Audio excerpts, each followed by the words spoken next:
ജനജാഗരം സമാപന സമ്മേളനം ഉദ്ഘാടനം ചെയ്യുന്ന നമ്മുടെ തിരുവനന്തപുരം അതിരൂപത അധ്യക്ഷൻ ആർച്ച് ബിഷപ്പ് തോമസ് ജെ നെറ്റോ പിതാവേ, വേദിയിലും സദസ്സിലും ആയിരിക്കുന്ന ആദരണീയരായവരെ, എനിക്ക് 10 മിനിറ്റ് തന്നിട്ടുണ്ട്. ഞാൻ 5 മിനിറ്റ് പ്ലസ് നിർത്താം എന്നാണ് വിചാരിക്കുന്നത്. ഈ ജനജാഗര സമാപന സമ്മേളനം ഇവിടെ നടത്തപ്പെടുമ്പോൾ ഈ സമ്മേളനത്തിൻ്റെ ഗൗരവം മനസ്സിലാക്കി ത്യാഗത്തോടെ പ്രതികൂല കാലാവസ്ഥയിലും താല്പര്യത്തോടെ ഇവിടെ സന്നിഹിതരായിരിക്കുന്ന നിങ്ങളെല്ലാവരെയും ഞാൻ സ്നേഹത്തോടെ ആദ്യമേ അഭിവാദനം ചെയ്യുന്നു. നമ്മുടെ ലത്തീൻ സമൂഹം പൊതുവായും ഓരോ രൂപതകളുടെയും പ്രത്യേകമായ ആവശ്യങ്ങളും ഉയർത്തിക്കാട്ടിയാണ് ജനജാഗര പരിപാടി ആസൂത്രണം ചെയ്തിരിക്കുന്നത്. നേരത്തെ സൂചിപ്പിക്കപ്പെട്ടതുപോലെ കോഴിക്കോട്, കണ്ണൂർ എന്നിവിടങ്ങളിൽ നിന്ന് ആരംഭിച്ച നമ്മുടെ ഓരോ ലത്തീൻ രൂപതകളുടെയും നേതൃത്വത്തിൽ സമ്മേളനങ്ങൾ നടത്തി ഇന്ന് തിരുവനന്തപുരത്ത് ഇത് സമാപിക്കുകയാണ്. ഇത് ഒരു സമാപനമല്ല. നമുക്കറിയാം, നമ്മുടെ വിഷയങ്ങളെക്കുറിച്ചുള്ള അതീവ ജാഗ്രത പുലർത്തുവാൻ നമ്മളെ ഒരു ഉണർത്ത് പാട്ടുപോലെ ഓർമ്മിപ്പിക്കുകയാണ് ഈ സമ്മേളനം ചെയ്യുന്നത്. ഇവിടെ ലത്തീൻ സമൂഹത്തിൻ്റെ പൊതുവിഷയങ്ങളും തിരുവനന്തപുരം അതിരൂപതയുടെ പ്രത്യേക വിഷയങ്ങളും ഇന്ന് ചർച്ച ചെയ്യപ്പെടുകയാണ്. നമ്മുടേതായിട്ടുള്ള പ്രാദേശിക വിഷയങ്ങൾ നമുക്കെല്ലാവർക്കും സുപരിചിതമാണ്. തീരശോഷണം, മുതലപ്പൊഴി വിഷയം, അതുപോലെ തീരദേശ ഹൈവേ. ഇതൊക്കെ ഒരർത്ഥത്തിൽ പറഞ്ഞാൽ നാളെ നമ്മുടെ നിലനിൽപ്പിനെ, ജീവനെ, തൊഴിലിനെയൊക്കെ ബാധിക്കുന്ന വളരെയേറെ ഗൗരവമുള്ള വിഷയങ്ങളാണ്. ഇത് നമുക്ക് കണ്ടില്ലെന്ന് നടിക്കാനാവില്ല. അതുകൊണ്ട് ഉത്തരവാദിത്വപ്പെട്ട ആൾക്കാരെ, സർക്കാരുകളെ നമ്മുടെ ഈ വിഷയങ്ങൾ എപ്പോഴും ഉണർത്തിക്കൊണ്ടേയിരിക്കണം. അതുകൊണ്ടാണ് ഇത്തരത്തിലുള്ള ഒരു രീതിയിൽ KRLCC ഒരു ജനജാഗര ബോധന പരിപാടി തന്നെ നടത്തുന്നത്. ഈ അവസരത്തിൽ KRLCCയിലെ എല്ലാ ഉത്തരവാദിത്വപ്പെട്ട ആൾക്കാരെയും തിരുവനന്തപുരം അതിരൂപതയുടെ നാമത്തിൽ ഞാൻ അഭിനന്ദിക്കുകയാണ്. നമുക്ക് ഒരു കരഘോഷം മുഴക്കി അവരെ അഭിനന്ദിക്കാം. നമുക്ക് വിഷയങ്ങളേറെയുണ്ട്.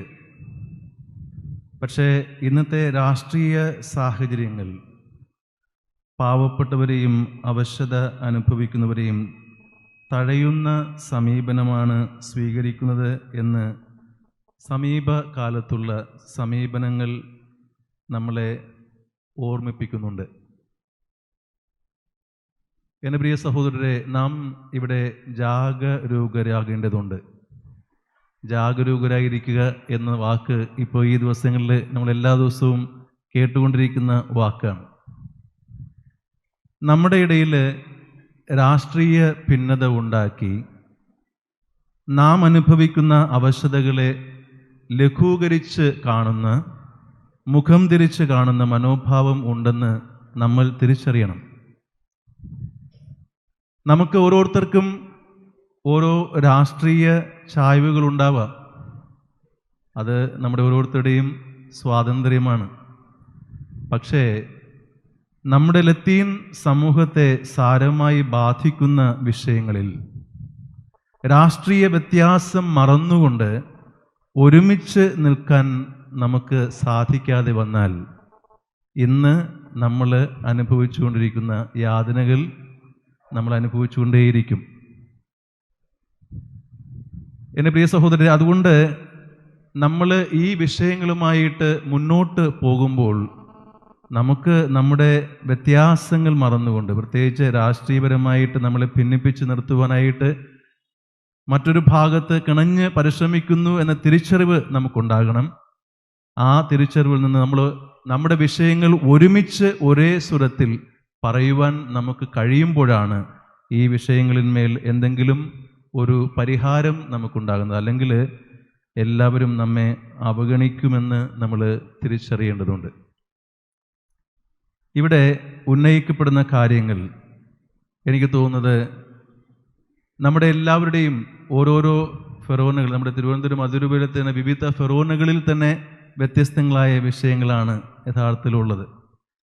ഈ വിവിധ ഫെറോനുകളുടെ പശ്ചാത്തലത്തിൽ ഇവയൊക്കെ ചർച്ചകൾ ചെയ്യുകയും കെട്ടുറപ്പോടെ ഉത്തരവാദപ്പെട്ട ഭരണാധികാരികളെ ധരിപ്പിച്ച് അതിന് പരിഹാരം കാണുന്നതുവരെ പരിശ്രമങ്ങൾ തുടരുകയും വേണമെന്ന് ഞാൻ ഈ അവസരത്തിൽ നിങ്ങളോട് സ്നേഹപൂർവ്വം ഓർമ്മിപ്പിക്കുകയാണ്.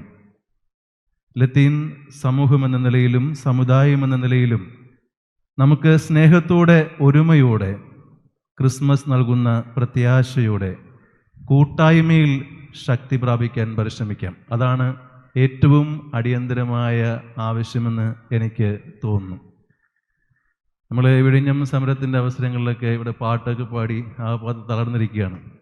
അപ്പോൾ ഈ അവസരത്തിൽ ഏതാണ്ട് ഒരു 2 വരി പാടിയിട്ട് ഞാൻ അവസാനിപ്പിക്കാം. അതായത് മുഴുവനായിട്ടും നമ്മൾ പറയുന്നത് ഇത്രയേ ഉള്ളൂ: ഇനി വരുന്നൊരു തലമുറയ്ക്ക് ഇവിടെ വാസം സാധ്യമോ, ഇനി വരുന്നൊരു തലമുറയ്ക്ക് ഇവിടെ വാസം സാധ്യമോ. ഇത് പാടുമ്പോൾ എൻ്റെ ഉള്ളിൽ തീയാണ്. പാടുമ്പോൾ പാടുന്നു, പക്ഷെ ഉള്ളിൽ തീയുണ്ട്. കാരണം ഈ പറയുന്ന വാക്കുകൾക്ക് അത്രയേറെ മൂർച്ചയുണ്ട്.